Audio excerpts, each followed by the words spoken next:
This is a story about a woman on the verge of death from tuberculosis. She was a hardened sinner that had no interest in confessing her sins, and even threw a vase at St. Joseph Cafasso. Not even he, the priest of the gallows, could change her mind.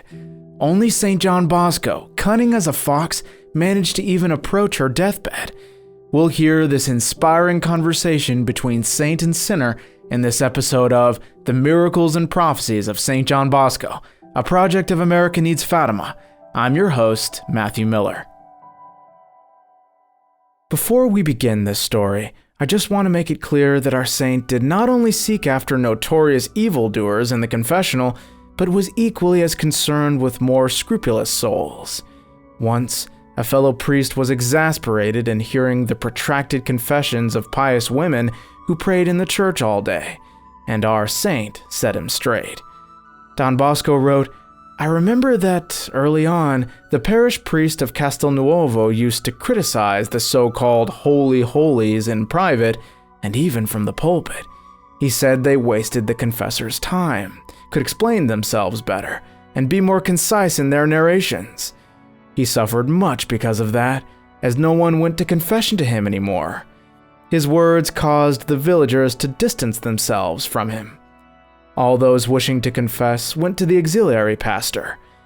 One day he complained to me about this, and I pointed out Don Cafasso's advice. Invite people to come to confession frequently, invite them from the pulpit, and add that a priest is always ready and willing to hear confessions. I recommended that he treat those good women well in the confessional, use much charity and patience with them, and give them the task of leading others to confession. The parish priest thanked me and did as I suggested. In a short time, the entire village came to him for confession, and the number of communions in that parish increased greatly." Don Bosco asserted that those pious but scrupulous women did much good. He never allowed people to make jokes about them or call them holy holies. For the most part, he said that they're the spiritual support of a parish or even a country.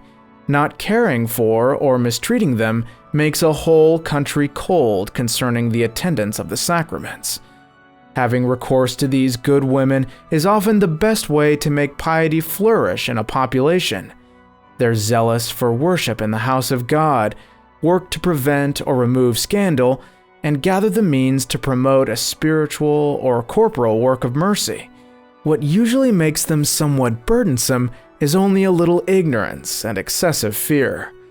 Often they are innocent souls who go for years and years without sin, not only mortal, but even deliberate venial sin. If humiliated by a confessor, they no longer dare to approach him.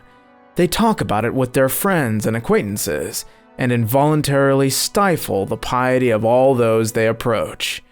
Keep this in mind. That being said, I will now relate our main story for today. In 1844, a woman in the last stage of tuberculosis was admitted to St. John's Hospital. Her life had been deplorable, and they feared she would die in despair and lose her soul. She was entangled in countless affairs, committed serious sins, financially harmed her neighbors, and had not approached the sacraments for many years. She furiously resisted requests by the hospital rector, chaplains, nuns, and all those who tried to persuade her to go to confession. The madwoman even threw a vase at Don Cafasso. However, this holy priest had learned from the doctors that the unfortunate woman only had a few days to live, and was sorry to see her go to eternity in that state. He returned to the boarding school and said to Don Bosco, "You must go." Don Bosco went. He entered the ward slowly, stopping to talk to the sick person on the bed next to his target. He never even glanced at her or said a word.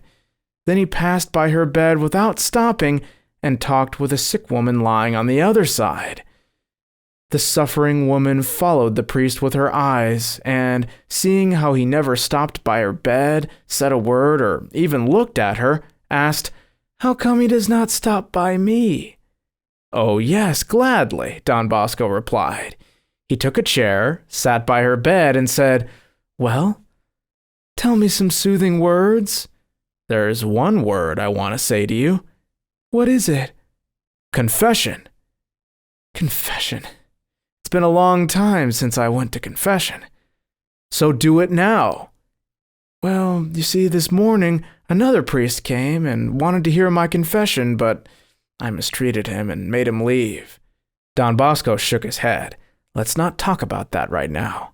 Think about fixing your conscience. He began, May God be in your heart, but I'm not prepared for confession, the woman interrupted. Because you aren't prepared, I've given you a blessing that you may be, replied Don Bosco. But I don't feel like doing it now.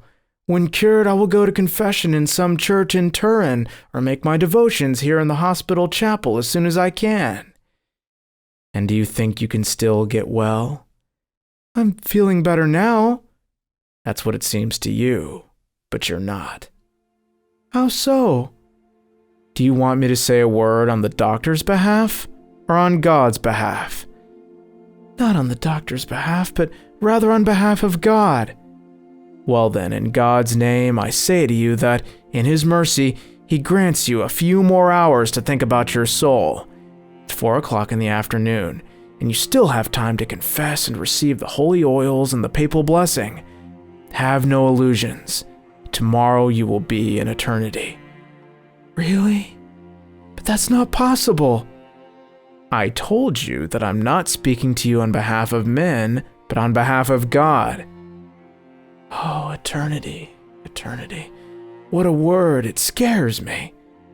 Then let us begin, said Don Bosco. I'll help you.